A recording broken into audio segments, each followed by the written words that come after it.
DAW, DAW, DAW. DAW, DAW, DAW. DAW, DAW, DAW. Boy, if that didn't take you back to 1999, looking at some of these recording software programs will. Hey there guys, I'm Joe Zieja, I'm the founder of LearnVoiceActing.com. After booking over 10,000 jobs in my own career, I've made it my mission to empower the next generation of voice actors to take control of their careers without asking for permission, no matter where they are and no matter how much experience they have or don't have. One of the biggest barriers I see with voice actors is the tech. It doesn't matter how much passion you have for acting or creative expression, the tech always seems to get in the way, and I kind of get it, right? If you're a trained actor, you've spent years honing your voice, not learning how to route audio through an interface or set up macros in a DAW. Our instrument is this right here, it's our voice. It's not a microphone. But at some point, you gotta make a decision. What software are you gonna record in? That's your digital audio workstation, or DAW. Before I tell you what my favorite is, let's talk about the heavy hitters in the industry, because almost all of these have the core functionality you need for VO.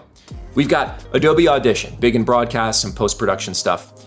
Pro Tools, that's pretty much everywhere. Everyone talks about Pro Tools. Many times, instead of saying DAW, people will just say Pro Tools, kind of like Kleenexes to tissues. We've got PreSonus Studio One. Not a lot of people know about it. It's the one I use. It's my personal pick. I'll explain why later. We also have Reaper, highly customizable, dirt cheap, steeper learning curve. We have Logic and we have Twisted Wave.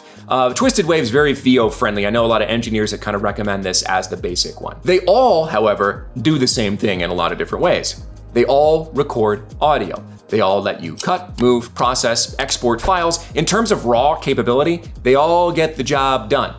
The difference comes down to this: how intuitive the workflow feels to you, how fast you can operate in that DAW, how easily it integrates with your projects and your clients. Normally, I don't do the whole like YouTube bait and switch thing where I make a big headline and then all of a sudden tell you, well, this video isn't about that. But in this case, the answer to the question, what DAW should I use, is, it doesn't matter.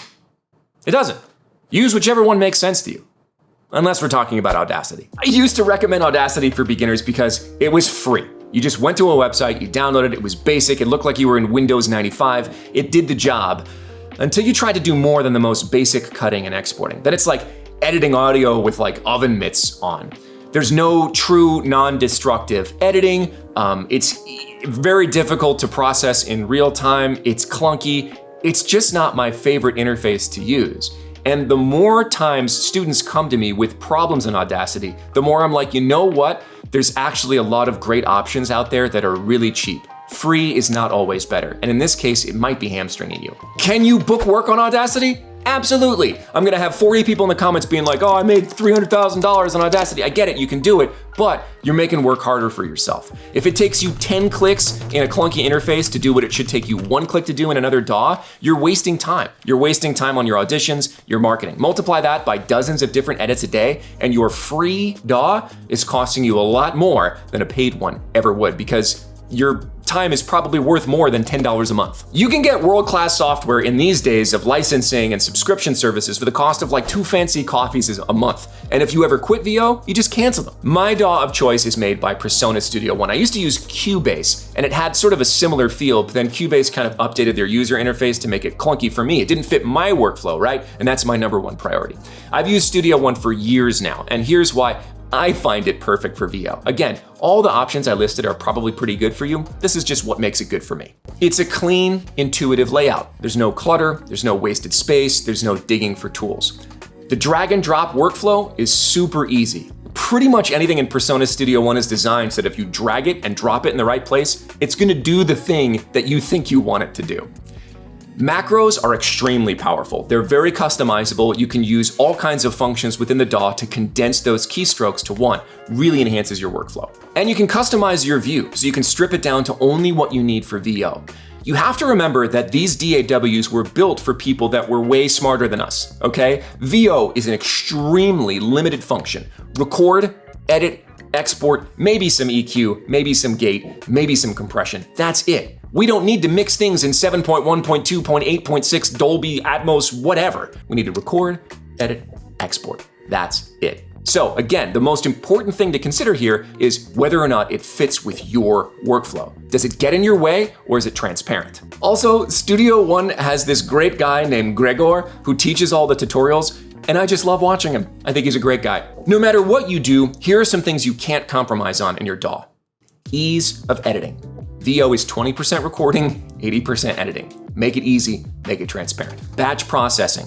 One command for EQ, compression, noise reduction, and I would like it to be in real time so I don't have to bake it into the signal. It's so that I can't remove it when it's done. I should be able to turn on and off my compression and listen, A/B test both of them. Stability. No crashes in live directed sessions.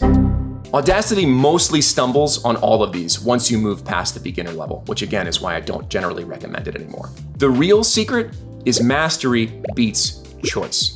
Once you pick a DAW, the most important thing you can do is master it. Get it under your hands, stop thinking about it. In Studio One, for me, my process is muscle memory. That's it. One key drops a marker if I flub, another cuts the audio, another advances it, another starts recording. All the keys are under my hands. I know exactly what's gonna happen when I hit them. I talk about this all the time when I teach workflow, because workflow is one of the best parts about my career. If you're mousing, searching for every edit, you're being slow, full stop, okay? Every zoom, cut, and fade is on a keystroke or a macro in Studio One. That's harder to do in Audacity, but is available in most other DAWs. The bottom line is the best DAW for voice acting is the one you can run without thinking. For me, that's Studio One. For you, it might be Reaper or Logic or Fruity Loops for all I care. It's about you. Try a couple of them. Most of them have, again, subscription services where you can pay $12 to download a demo or $0 to download a demo and then $12 a month as a service. And you're getting all the updates, you're getting all the tools. Again, we only need the most basic functions. Keep it simple. Pick a DAW, master it so that your voice can take center stage, not your technology. Inside the Voice Acting Academy, I walk you step by step through my Studio One setup, the exact layout and shortcuts and macros I use to go from raw audio to final files in just seconds. That and over 30 hours of a roadmap from zero to mastering your career and sending out auditions and conducting yourself in sessions. It's all there. I've got a link for you in the description below with a discount for hanging out this far. Thank you guys so much for stopping by. I hope this helps you pick a DAW, stick with it, master it, and then forget about it so you can get behind the mic. Thanks.